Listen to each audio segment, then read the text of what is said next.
The life you're creating is a direct reflection of the energy that you're embodying.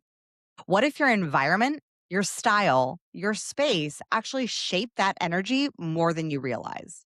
If you have ever felt like you outgrow your current environment or knew that you were evolving, but your space, your style, your surroundings didn't quite reflect what was going on internally, or if you sensed that something needed to shift, but you couldn't quite put your finger on what needed to change, this conversation may just support that click. In this podcast episode, we are answering the question: how do you intentionally style your energy by aligning your mind, your body, and your space so that life begins to reflect the level that you're stepping into? Because your environment is not neutral. It's either reinforcing who you have been or it's supporting who you're becoming. And when you begin to make intentional shifts in your space, your style, and your mindset, you don't just change your surroundings, you actually change your entire state. And sometimes that means the actual state that you're living in.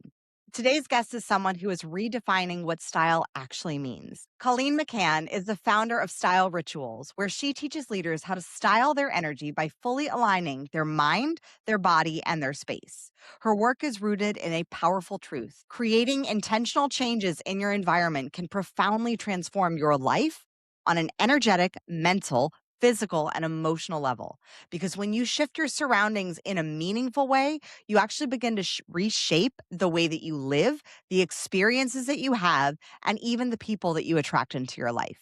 Colleen expands this work through her book, Crystal RX, where she explores how crystals can support you in tapping into your intuition and deepening your connection to your inner guidance.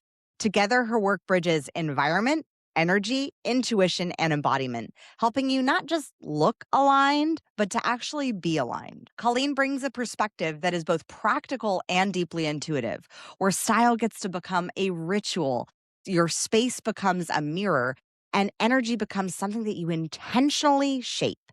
You stop chasing alignment and you just start living it. I'm Kimberly Spencer, founder of Crown Yourself, TEDx speaker, and mentor to sovereign leaders here to embody their power in every aspect of their business and life. This is the Crown Yourself podcast that supports you in leading from alignment in your mindset, your environment, your expression, your business, and your energy. So if you're ready to take your environment to the next level, to align your energy, and to step into a life that reflects who you truly are becoming, stick around, hit subscribe so you never miss a conversation like the one that we're about to have with Colleen McCann. Welcome to the show. Hi, Kimberly. Thank you for having me. Thank you so much for being here. I know that we have some woo woo crew in our audience. I know we have some like woo woo maybe interested. And I know we have some on the fence. Is this actually work? What is a crystal crew? So we've got a range here in the Crown Yourself audience. And I'd love to dive in onto the prescriptive benefits of crystals in your space and why you wrote the book on crystals and what inspired that. Well, what inspired that was a very long journey of coming from a place of, let's say, skepticism, becoming crystal curious, and then becoming a believer, which took a while. And I ended up being asked by HarperCollins to write a book on crystals. Some people seem to think I'm an expert on the subject. And it's really interesting because through the journey of all these modalities I studied, I always found crystals present. It didn't matter what it was. It was feng shui or shamanism or Reiki or whatever mystical rabbit hole I was jumping in and learning. Crystals were always present. And I learned that there is a crystal for everything, and they all have their own lesson, message, meaning, something they're trying to do, something they're trying to help us with, either in our body or in our space. So that's something I talk about a lot in my book, and that I help my clients with, is finding the right crystal RX for them to work with, depending on what's happening for them at the time in their lives. When you walk into a home and into a space, what are the typical and is there like a typical energy that you experience, especially for those that are like in transition and moving or moving into a new space?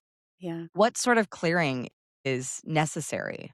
Sure. Well, I would first say, as a highly intuitive person, I'm clairsentient, clairaudient, clairvoyant, and claircognizant. What that means is I hear, see, know, feel things that most people can't see with their eyes or ears all the time. And when I walk into space, it is definitely like a tidal wave of information hits me. And people don't call me unless they are in a space of transition ever, right? And that can be things that are really joyous. We're moving house, we're getting married, we're having a baby, or that can also be things like death or losing a job or being forced to move, right? It's definitely the transformational spaces where I play and work and help my clients get to where they're going next. It's interesting because I grew up in LA and my aunt bought a house and she got it really cheap because there was a murder that happened in it. Yep. And there was one room and it was always my cousin's bedroom. I couldn't go in there. Like I would pop in and then I would like be like, nope, can't be in this space. And energy is felt. How did you discover your spiritual gifts? Well, that's a very traumatic story. Um, so just to give everybody a reference point, I'm 46 now and in my late 20s, so about 20 years ago, I was working in fashion in New York City. And over the course of a few weeks, my intuition volume turned up really high. And what I mean by that is I walked into my local bodega to get a sandwich in the middle of the night. I was working on a trend presentation. I was hungry. And I hear a man's voice say, there's going to be a fight about bananas and the man will be 32 cents short. And I spun around and nobody's in the bodega. I walk up to the counter with my sandwich and, typical New York style, someone comes in from the front, from the fruit stand and like shoves me out of the way and throws the bananas down on the counter. And I watch this guy get into an argument with the clerk and he was 32 cents short to pay for the bananas. And I just was watching this unfold and thought, you are really tired. So I went home and went to bed. And a few days later, I woke up in the middle of the night and watched a ghost walk through my wall into my neighbor's apartment. And also, I had several people on the subway come up to me and tell me they had a message for me and that I was a healer and my whole life was about to change. And of course, I did what any good New Yorker would do. I said, fuck you, get away from me. Wow. Okay, so I'm having premonition dreams. Obviously, the streets are speaking to me. I, this was awful. I was crying in the corner, and I'm like, okay, cool. I was also in transition. I wasn't happy in my relationship. I was questioning, should I keep taking my career in this direction, even though I was successful and good at it, happy. And I got a very strong message from the universe that things were about to change.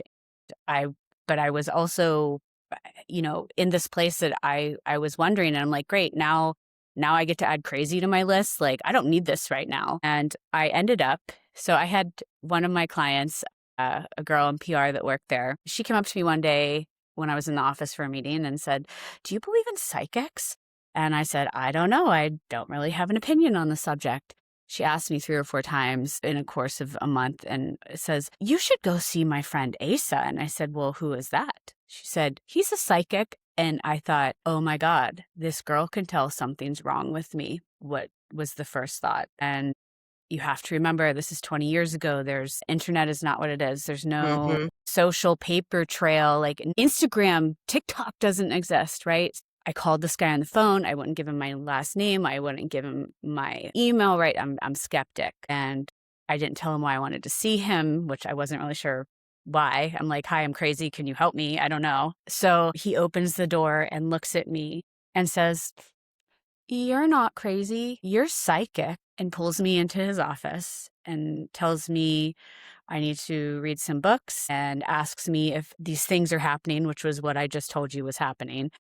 And he also told me, and by the way, you're going to leave fashion, leave New York, and move to California. And again, like a typical New Yorker, I was like, over my dead body, am I leaving this island? Well, I did leave fashion. I did leave New York, and I do live in Los Angeles. So he might be psychic. So that is how I initially got into this, and he told me I needed a mentor. And as they say, when the student is ready, the teacher will show. I had many mentors, like the floodgates opened, and I had a crystals mentor and someone that was helping me just kind of understand what it means to walk around in the world as a sensitive person mentor. And like all these people started showing up. And I was really doing this to like make it stop. I wasn't like, oh yeah, I'm going to go and do this now. This is a great idea. I was like, I don't want to see dead people anymore. And I want to go back to fashion and be left alone was really the purpose of all this. But the more I engaged with this, the louder it got. And I studied in secret for 7 years and told nobody. And I studied many, many, many things and ended up becoming a Reiki master. I studied feng shui, crystals, of course, tarot, astrology, shamanism, all kinds of things. So I realized I did need to switch careers, and that was how Style Rituals was born. The weird thing was, after I started my brand, after I moved to Los Angeles, people in fashion, beauty, and entertainment were really who was coming to me because that's been my tribe for my entire adult career. And they would always tell me, well, you get it, right? Like, I want to bring my problems to you because you get it. You get what it's like to work with the fussy photographer, this creative director working on a movie set, or all these different things. So I do work with other people now. I work a lot since I do space work now. I work a lot with real estate agents, architects, builders. That I've added that crew to my list. So that's me in a nutshell. Yeah, I think so many when they're unlocking their spiritual gifts. I think that we all have the gift of intuition. It just takes space to unlock it. And I have so many of my clients who they'll come to me for business growth and then they'll be like, and I kind of had a dream about someone. And I'm like, I'm not surprised. Yeah. But in the space of understanding your spiritual gifts, what practices have helped ground you in our 3D world that has a lot of noise, that has a lot of shadow? I think what's helped ground me in our 3D earth plane is having really strong boundaries. And that's had to become a practice, and it's still a practice every day.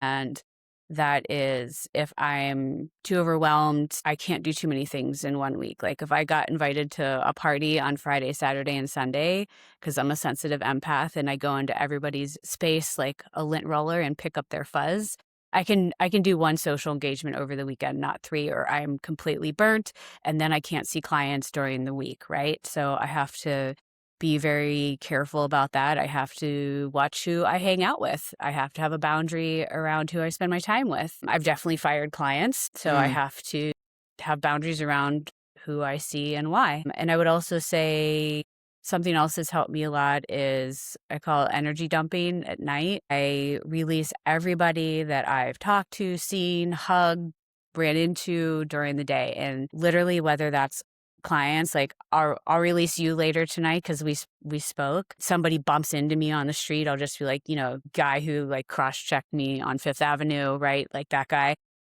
And I let it go because you should never hold anybody else's energy except your own. And that includes like your spouse, your children, your parents, your best friend. Like you don't hold anybody's else's energy because it will affect you. You won't sleep. You're thinking about things. You're having dreams about people, right? So Mhm. to kind of do my best to silence the noise, that's a boundary I put around myself at night before I go to bed and dump everybody's energy away from me. What is the practice that you do? Like you say release, but is it physical? Is it somatic? Is it a shower? Is it Yeah. a salt bath? Well, I'm definitely using herbs all day long between clients. I'll even, because we're having this conversation, like I'm going to use sage or whatever herb I pick afterwards to just like neutralize and like reset the stage for the client I'm going to see next. And then I see that client and then I do the same thing after that client. Like, so it's about just bringing everything back to neutrality. So I definitely do that. I'll use some kind of herb before bedtime. I clear out my room, I clear out my office. And then as far as this like energy dumping technique, I do it with my eyes closed when I'm laying in bed. I bring that person like up in front of my face. Like, so I'll bring your beautiful face in front of me and say, Kimberly, we had such an amazing talk today. And I hand you back all your energy. And stranger who stepped on my toe in the coffee line, right? I give you back anybody that kind of like just comes up in the day. It's not about being bad. And that's the thing. It's just not mine to hold. So I do that. I go through the list and then I just tell the universe, I let all those people go. I send their energy back to them. And the only person's energy I hold is mine. And I say, I call all my energy back to me from wherever in the multiverse it might be. Mm. Yeah, and the scatteredness of energy, because I know from having worked with a lot of empathic beings and a lot of intuitive clients that may not even know how intuitive they are, that those energetic boundaries are so essential, and reset practices like what you just described are, I think it's great to have a collection of practices and you see what fits and what works best for you. Absolutely. When you are guiding a client through a style ritual to clear their space, do you start with the person first before you go into their environment? Oh gosh, that's a great question. And it is a case by case basis. Someone books a session with me and I start to intuit because now I've connected with them. I get messages in the shower a lot when I wake up for whoever's coming in that day. Sometimes it's about them. It could be about the building.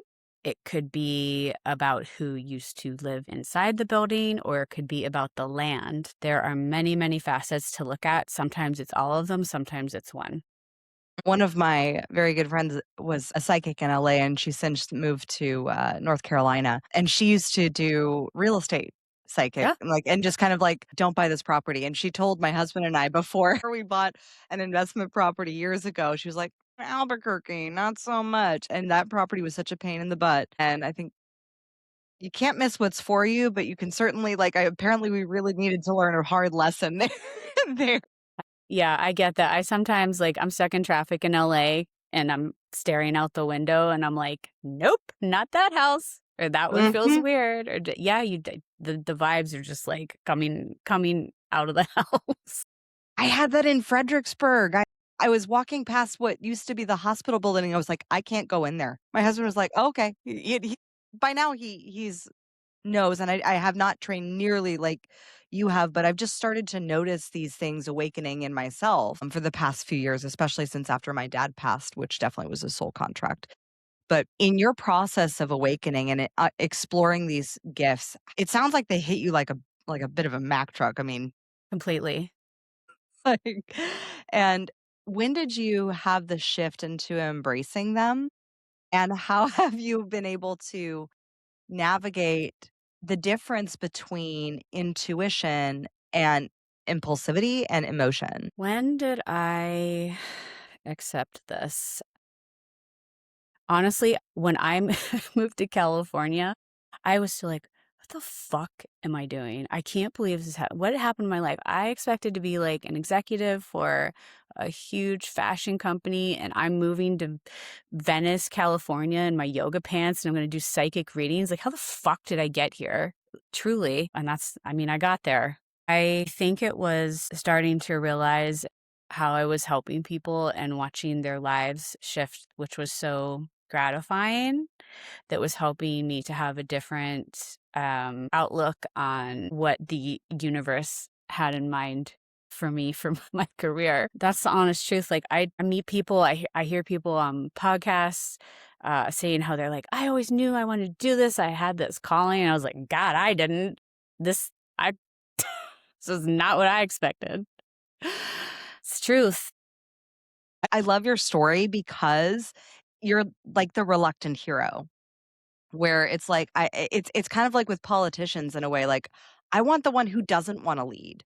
Like, I want the one who doesn't want the spotlight, and it's being able to have that there's a level that you just bring that's so beautifully humble, but also honoring the calling and the gifts that you were given. In the practice of awakening to our intuition and awakening to these gifts that we have, and I do think more and more people around the world, as I've talked to a lot of people, are awakening to gifts that they're like, "I didn't don't need to see a ghost. I don't need, like, I feel this energy. I don't know why I feel it in this space. And there's these things that science can't quite quantify. But there's also, I think, the awareness of as you're navigating what is intuition and what is impulsivity, what is emotion driven that's like maybe unhealed in the shadow side. How did you do that dance between discerning what is from higher self, as source, God, creator, however you language it? I think what helped me figure out what was intuition, what was impulsivity was practice every day with clients. I mean, thousands of intuitive readings before I ever did this professionally. And, I had stage fright, so of course I didn't feel I was ready. I was ready, but I practiced for a really long time in environments where it was a safe space for me to have the experience. And it was really interesting because I get a lot of body feels with my intuition. So like if I know there's a dead person in the room, I always get a low ear or low ringing in my left ear. Or I know if I need to tell somebody they have to get Reiki or learn Reiki, like I'll get like what feels like a hot flash and it will persist. And as soon as I tell them, it goes away. That's another thing. Like, or if I have in a reading, all of a sudden I'll get like this like horrid headache out of nowhere. And I have to look at my client and be like, hey, have you been getting really bad headaches? And they're like, how did you know? I was like, because I can feel it. Mm. So I think that the body senses have been really helpful. And then also just having the skills as far as shadow work, which, oh gosh, I find this interesting. And I'm sure any healer that sees people one on one can speak to this, that your shadow loves to walk through the door as your client. And Never heard it put that way, but that's so interesting. lucky I've got a good poker face. And and hear me out. We're saying shadow and people can feel that sounds scary. That can also just be your past experiences, if we call it that, whether it's in this life or another. And I'm the oldest of three girls, right? And I really had to step up in my family. So I get a lot of oldest daughters to me, or I get people that are in the fashion industry and are drowning and want to leave, or I get people that left and started a business. Like, so I will see things that could have shadow aspects that I've experienced in my life, and they walk through the door. The biggest one I get, which I was never ready for this, is like I feel like I'm the Pied Piper to other healers who have had really difficult awakenings because of honestly, I mean, I've talked to a lot of healers in the last 20 professionally and socially. Everyone anyone who asks my story, they're like, damn, that's like the meanest opening I've ever heard in my life. And I said, yeah, I mean, it was pretty traumatic. I was crying in the corner a lot. So I think it's really interesting to, something that did for me look like my greatest shadow, like my reality shattering. And I get people walking through the door that carry that same shadow, if we're going to call it that. And my greatest darkness became my greatest light. Yeah, I've seen that too in my coaching practice as business owners who have multiple businesses or business owners that have started out in a space of high achieving for the sake of proving themselves and those shadows and facing them. And I think that that's why it's so integral. Like I don't necessarily believe the statement that like a coach always has to have a coach. I think you can always be, but as long as a coach is always learning, healing, and doing their own work, I think that's the deepest part. You don't necessarily need a coach to be doing that, but to be looking at your shadow, staring at boldly and courageously in the face of harsh self-awareness and examining yourself. When you see your shadow now, how does it land for you when you see your shadow walk through the door as a client? Sure, this will be the quote for the podcast. My shadow is my best friend. So, It it has to be. I mean, when you look at your shadow, you get to heal and you get to empower yourself and grow and move forward and not make the same stupid mistakes, hopefully. So I love doing shadow work. Look, I have a Scorpio moon. Like I am in that shadow dumpster hard, like all the time. I can't escape it. So I don't can't say I like it, but like I don't have a problem going, should we say, shadow diving instead of dumpster diving, because it's just a part of life. And I think that when people run away from their shadow, they're not healing, they're not growing, they're not handling ancestral wounds. There's so many things they're not doing by looking at the pieces of their life that are affecting them and holding them back, really, if that's what we want to call shadow. How do you see that showing up in someone's environment? I see shadow showing up in people's environment in a lot of ways, but when I feel called to, let's talk about like possessions, really. Here's my greatest example. And of course, ex fashion stylist, like, let's go to the closet. And I go into people's closets and will take my hand, like a metal detector, and run it over clothes. And I pull things out that like feel energetically charged for some reason. And sometimes I know what it is, and sometimes I don't. Inevitably, I pick out the ratty gym t-shirt and I'm looking at a girl and I'm like, what's this? Here come the tears. She's like, that's my ex-boyfriend's t-shirt and I sleep in it and I go to the gym in it. And I'm like, girl, how are you going to get over him if you're wrapping yourself in this toxic man that you need to dump? So what I find most gratifying in a situation like this is to take it outside and light it on fire. I love I Fire lo is the greatest purifier. and that's I mean, that's my family crest is my maiden name is Mackenzie, and our crest in Scottish is Lucero non oro, which means to shine, don't burn. So, and Yes. I'm a fire bunny. I love me some fire. Too much fire though, I do get burned. Like, do get burned, burn out. But I think I love the fact of setting things that, oh, this is gonna make me sound like a pyro, but, like, I love the idea of setting things on fire, especially that no longer serve you. I bought after my dad passed, we moved into, our house, and I had a whole thing, and there was, like, it just intuitively came to me, and it was around a new moon, and I was like, "There's a journal that I have to find that I have to burn." And it was a journal of my dad from when he was in rehab, and I was like, Mm, I set it on fire, and I let it go, and it was like, "Those projections, they are not mine to hold." And it was so liberating. Literally the next day I woke up and things in my business started to shift yeah. that had been holding me back for a year. I couldn't agree more. People can't believe how many stories objects hold that are affecting your energy. And look, that's good or bad, but keep the good ones and get the ones that aren't aligned with the cycle you're in or where you're trying to go. Like, get it out. Mm.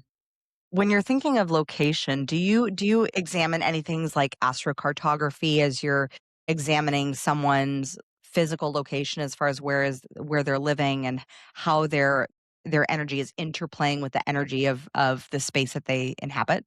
Absolutely. I am looking at I'm looking at their astrology. I'm also looking at their astrocartography. And let's lean into feng shui a little bit, looking at the number of the house, the color of the door, which Ooh, the way is the number of door the house? facing. Yeah, which again, that can also even lead into numerology, right? So there's so many things to look at, right? Like somebody's in a house with a number that doesn't align with, like, let's just say partnerships, and they can't figure out why they're getting in fights, or a partner won't walk through the door with someone that's single. It's really interesting. Fascinating. What is the number that it wouldn't align with partnerships? I mean, think about maybe like 9 is endings. Mm. Like, you wanna be in a 2 house, right? That's partnerships, or a 3 also.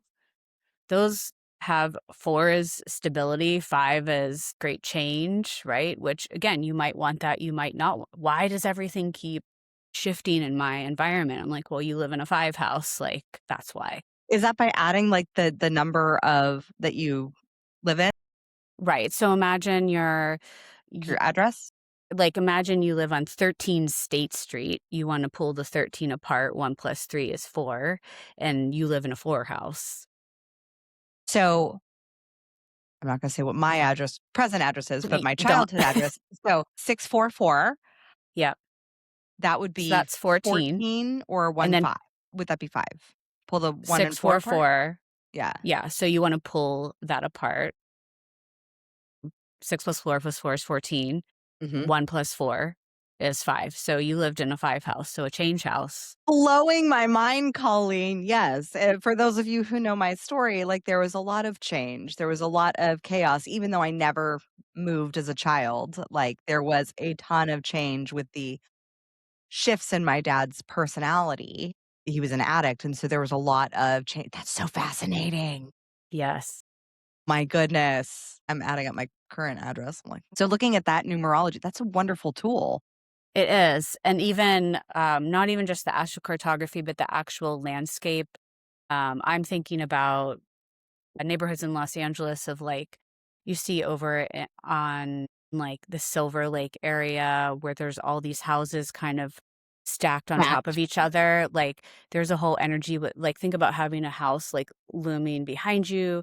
Do you live at the end of a cul-de-sac? That's a different thing. Do you live on a curve of the road, and whether it's on the like the outside or the inside of the curve? Like there's so many things that you can divinate around the house space that somebody's in that's affecting them both good and bad. Mhm. What what positive effects have you seen? And is it more personalized depending upon the person and their own astrology, their own human design, like their own energetic makeup? Or is it like, here's some frameworks like living at the end of a cul-de-sac or living on a private road or living, on a busy street?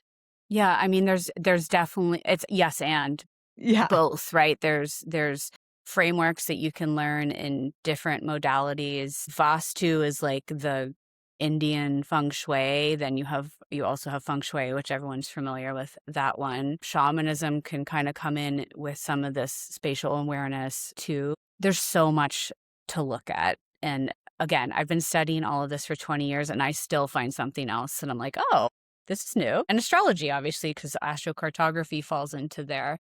Mhm. Yeah, and if for those that are new to the world of astrology and all of this, just start studying and start exploring and allow yourself to be curious. When you enter a home, is it a sense that you feel? How do you open yourself up to experience the energy of the room, or are you already an open channel? When I enter a space, it hits me like a tidal wave. I more have to like work on not being open all the time. Like that's a boundary for me. When I go over to a friend's house, I have to more, you know, keep it to myself, really. Like, I'm there to have a drink, I'm there to have fun. I don't, I hear people a lot say, "Oh, I wish I could do what you do." And I'm like, don't say that. No, you don't. Like, it's walking around all the time and sensing strangers' energy when you're walking down the street isn't fun for me. Like, it's work. When I have to do this with someone, it's work. And I like to keep it as best I can in that space. And I'd say that there's also a boundary around that. I get asked this question a lot. They're like, "Oh, if you were like in the grocery store and heard this information about somebody in the bread aisle, would you go up and tell them?" Absolutely not. They did not ask me. I do not know that person. It's an energetic boundary that I'm not going to cross for 1,000 reasons. Mm. I think that's a wonderful pivot into the question of permission. 'Cause I mean, if you are woo curious and exploring, you're gonna see a lot of people online sharing what you should do, and I think that in some ways, a lot of astrology has become like fear marketing of like, "If you don't do this ritual on this new moon, then, like, the rest of your life is done." And I no, and I'm like, I'm like, if it's meant for you, it's meant for you. Like, there's nothing stopping it if it's meant for you. However, there is the space of permission, and how do you do that dance, especially if something is deeply leaning on your heart to share or to say or knowledge that you want to impart to the world, whether on a podcast or on social media or in your marketing? How do you do that dance so that you don't clutter up your own karma? I mean, one way is I try and keep it to myself unless I am in session with someone or someone has asked me directly, "Colleen, what do you think about this?" Otherwise, if like one of my girlfriends, if they just need an ear, I hear them. That's it, right? They just need to vent to somebody. And I don't say, "Well, I'm sensing that da da da da da da da," unless they directly ask me for my opinion or Mm. my intuitive sense about something. I don't really share that. And again, it's also work for me. Like I want someone to think about this. This is what happens. You are a dermatologist and you go to a cocktail party and you tell someone you're a dermatologist, what's the first thing they do? They pull up their Well, how's shirt my and they're like, skin? "Can you look at this? Do I need to do anything?" Right? And that dermatologist is like, "Yo, I'm off duty right now." And that person is actually breaking a lot of boundaries. Mhm. So again, it's work for me. Like, it's not fun for me to just walk around and tell strangers about their future or something I'm sensing that they need to work on. Like, I absolutely don't do that, and I don't want to do that. So if it's in a space of agreement where someone has come to Style Rituals and booked a session for me, then we'll talk about it. There have been times that like I keep getting pushed to tell somebody that I know something. And again, I'm like, do you want me to share something with you? And I'm gentle about it too. I think that's such a important thing also for business in general because so many people push their strategy, their external thing onto you of like, oh, this is what you should do in order to achieve X, Y, and Z. And I'm like, yeah, that success strategy may have worked for that person at that scale with their audience, but it may not actually be how you do you. I'd love to pivot though in exploring because so many healers, so many spiritual business owners deeply struggle with being able to charge for these gifts. How did you navigate that dance and is there still space where you're still struggling in that area? I'm not struggling with that. Did I? Absolutely. And I think this is like the age old like vision of these nomadic healers from 500 years ago and wearing capes and carrying a staff and like going from village to village in the rain, right? And like helping someone or helping the community. And yeah, of course that happened. And that's not where we are anymore. Is a skill that I've done a lot of training in. And it's important that we hold an energetic exchange that I give you my services for what we honor on the earth plane, which is money. I mean, think about it this way. If we're going to look at karma and somebody keeps pushing on me for information and they're not willing to have an exchange with me, there's something there that brings the karma out of alignment instead of keeping it in a like neutral place. So it's incredibly important for healers in any modality, and there's a lot of them, that you are charging and you are charging for your worth. And I always say, like, I watch a lot of the giant brands never put things on sale. Mhm. And I've learned again, so many spiritual people cringe when I say this, but so much of what I've learned running my wellness business, I've learned from fashion, is your worth is not for sale. Percent. When you are going on podcasts, I'm very curious, do you have a lot of podcasters who are like, "Okay, well, like, now let's turn this into a session for me?" I do, and I quickly let them know we're not gonna do that. I think that that's so valuable because I think that there is a dance between showing versus telling, but I also think when looking at what the medium is and how you get to honor and protect your energy in the exchange of value.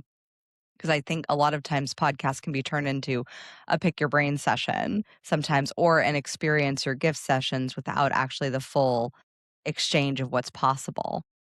Again, this is one of those things like you learn through experience, right? And Mhm. very early. So I've been running Style Rituals for 11 years now. And at the beginning, sometimes people would like, DM me or email and be like, "Oh my God, I live in Venice too. Can we go out for tea?" Like, and I get there and, I would think maybe I'm going to make a new friend. I just moved from New York and this person was totally trying to pump me for information. So there's no like DM reach outs for tea with like, I'm not doing that. So I think I've just had to draw boundaries around that. And honestly, like, I don't get it.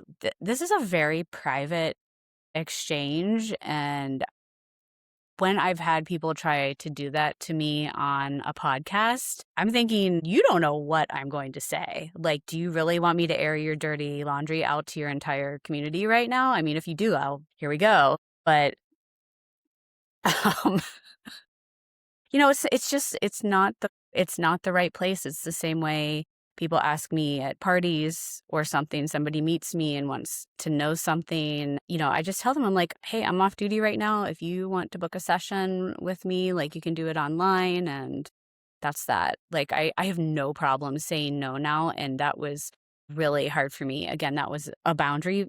My gosh, let me bring this home. I was talking about the nomadic healer from 500 years ago. For some reason, and I can't figure this out, that people that fall kind of under that like healer, wellness, spiritual practitioner category, I it- there's some stigma around that we should do this work for free or Mm, do it at a discount. And I don't know what that is, because you look at other people, let's say a Western therapist or all the other people that fall into like Western healership, people have no problem paying them for their time. So I don't understand why people that um, kind of fall under, let's just say like Eastern modalities, run into this a lot. And it's important for us as a collective to draw a boundary together and say, no, we're not going to do that, because what you permit, you promote, and what you promote, you permit.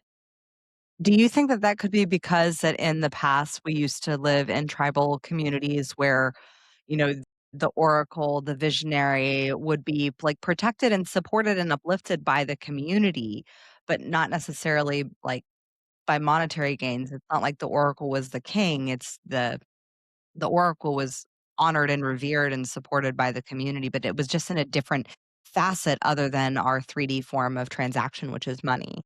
I totally get that. And I think, yes, it's like deeply ingrained ancestrally in our culture that that was the way to support somebody that did this type of work, but that's not the society we live in anymore. And I even think about like the Oracle of Delphi, for example, that they have records that when people would come to see her for information, they brought an offering. I have read it that like, coins, whatever that means, whatever their monetary exchange was, or like apples or some, they brought her food, they brought her water, they brought her something. And so if they were actually doing that, and it is historically correct, there was an energetic exchange to that. But to your point, like people taking care of whoever was like the oracle in their community, yeah, you have to take care of her then. Give her a place to live, give her food, do this, do that. This wasn't a one-way street. How do we as a collective have also discernment against charlatans, against those that have, or also spiritual healers who have not done their shadow work and thus end up projecting a lot? Because I've seen that all over the internet. In fact, one of my mentors posted that like one of her she went to a psychic and said like don't listen to Joe Dispenza, and because he has, entities attached or something like that, and not like nothing against Joe. And she was like, she listened to that for years and then started listening to his meditation. She was like, no, I really like Joe. Like, Yeah. so how do we protect against the projections or the distortions from the spiritual community and also from the charlatans who are, because there's a lot of them that I've been seeing coming up. Yeah. I mean, Joe Dispenza is an interesting example, and I've met him a long time ago before he like blew up. Hmm. I heard him speak, and I would say that man has done his shadow work, and that's not correct. Whether you like his teachings or not, that's a different conversation, but he's definitely done his work, and he's a great example. You can tell by what he talks about with his story and what he did to face his shadow. He's done he's done the work. So I think it's important to hear somebody's story. And again, muggles love paperwork. And I think That's the quote for the podcast. there it is. There it I is. think it's important for both of us, healers and people that are on the other side of whatever that healing session is, to go to class, to study with teachers. And whether you want to get accreditations from certain schools, which there's tons of them now, to South America or China or India or Ireland, whatever lineage you are called and able to study, make sure that you talk about the people, the lineage that you've been blessed to study with. It's so there's 1,000 roads up the mountain. There's not just one healer school that all the healers go to. Like that's impossible. But I think it is important to check into what that person's history is with what they're doing. And I mean, honestly, for me, like I just get an ick.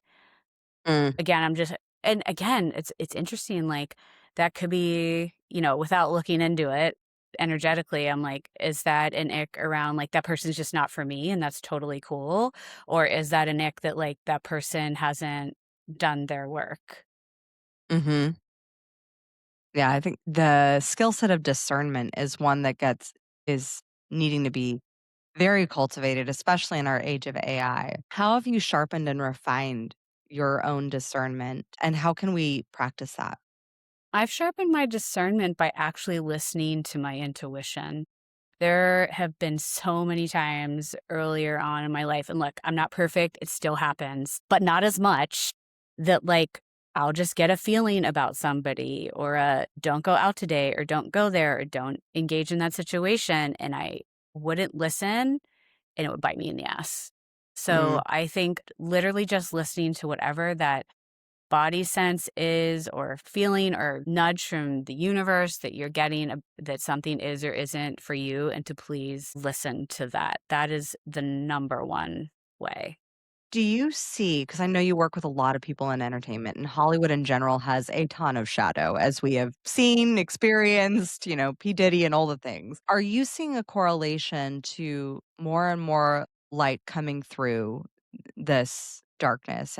I've heard it said by some people that in order to achieve a level of visibility, fame, recognition, success in this 3D world, that requires there to be like dark entities involved. Have you seen a correlation, especially being in the entertainment and fashion industry? I mean, there's definitely a lot of shadow, and there's places with their shadow in every industry. I think that a lot of people who blanket that as a prerequisite that, oh, just because that person's achieving a certain level of fame or visibility, I don't think that's necessarily means they've done a deal with the devil or something like that. Absolutely not. Look, I've met a lot of celebrities, and some have been very good-hearted, and some don't have other people's best interests in mind. And again, I think you see that in any industry, Mhm.